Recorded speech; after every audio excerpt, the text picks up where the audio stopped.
सो तो प्रीलिम्स की एग्ज़ाम की तैयारी हो गई होगी, ठीक है। और थोड़ा बहुत तो टेंशन होना भी चाहिए, तो थोड़ा बहुत टेंशन हो रहा होगा, कोई बात नहीं।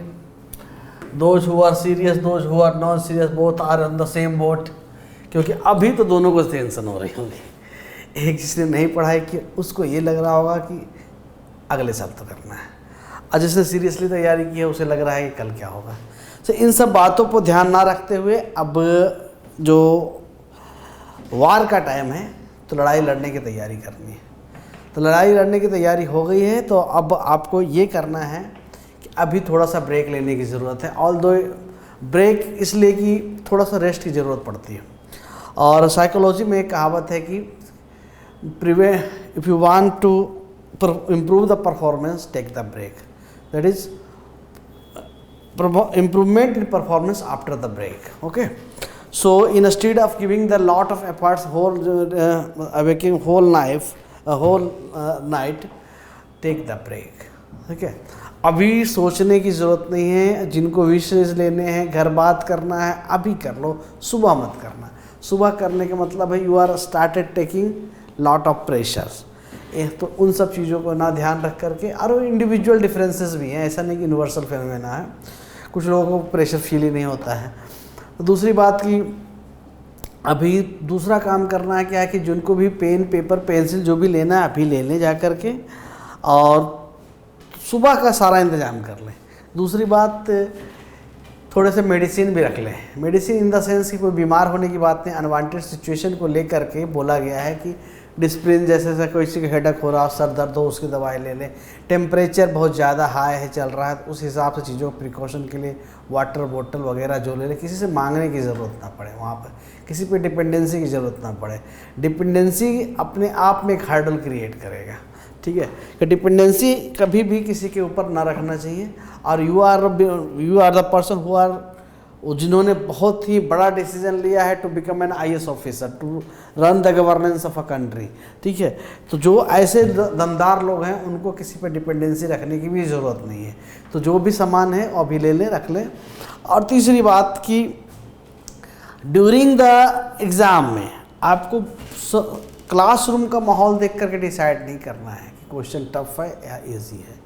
आपको कोई फ़र्क नहीं पड़ना है, जो भी क्वेश्चन है अगर आपसे नहीं बन रहा है तो ये मान के चलो कि टफ है या इजी है, सबके लिए वही है ना। उस सिचुएशन में कभी कभी कुछ लोग होंगे आधे घंटे पहले निकल जाएंगे क्लास से, ये सब जो होते हैं ना 10 मिनट पहले हो जाएंगे, कुछ माहौल बना रहे होंगे, वो जो है प्रेशर क्रिएट होता है। उन सब चीज़ों को इग्नोर करते हुए आपको एग्ज़ाम देना है। और ये ध्यान रखना है कि हमें दूसरे से कोई फ़र्क ही नहीं पड़ रहा है।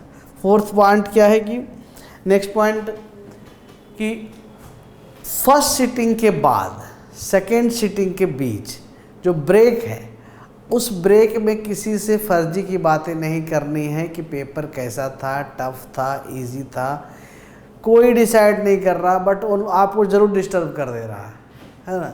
तो जब तक है तब तक आप अपने उस ब्रेक के टाइम में आपने जो डिसाइड किया है वो करें। रिवाइज़ करना है, ब्रेक लेना है, पानी पीना है, जो भी व्हाटएवर जिनका चॉइस है, ऑब्वियसली जिनका जो चॉइस है वो करें। लेकिन आपको इस मैटर को डिस्कस नहीं करना है कि पेपर टफ था, इजी था, तुम्हारा कितना हुआ, क्या कट ऑफ जाएगा, क्या जाएगा। ये जो पॉइंट है, ये पार्ट जो है आपके सेकेंड सिटिंग जो एग्ज़ाम है उसको डिस्टर्ब करेगा। तो इन सब बातों को ना करते हुए आपको तुरंत ही नेक्स्ट सेकेंड सिटिंग के एग्ज़ाम के लिए तैयार रहना है, मेंटली प्रिपेयर्ड रहना है। चाहे वो फर्स्ट सिटिंग बेहतर गया हो या बुरा गया हो, it's hardly matter for you. जंग तब तक समाप्त नहीं होता है जब तक आपने तलवार रख नहीं दिया हो। तो जंग का दूसरा पार्ट होता है सेकेंड सिटिंग भी है, तो तब तक हार नहीं है आपकी, ना ही जीत है, ठीक है, दोनों के लिए। तो उस बीच आपको तैयार रहना है और इन बिटवीन आपको कोई बात नहीं करनी है, ठीक है ना।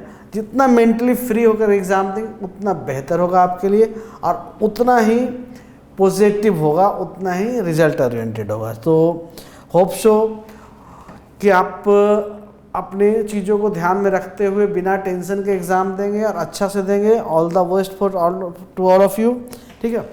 और कल मिलते हैं फिर अच्छे करिए, ठीक है। Thank you.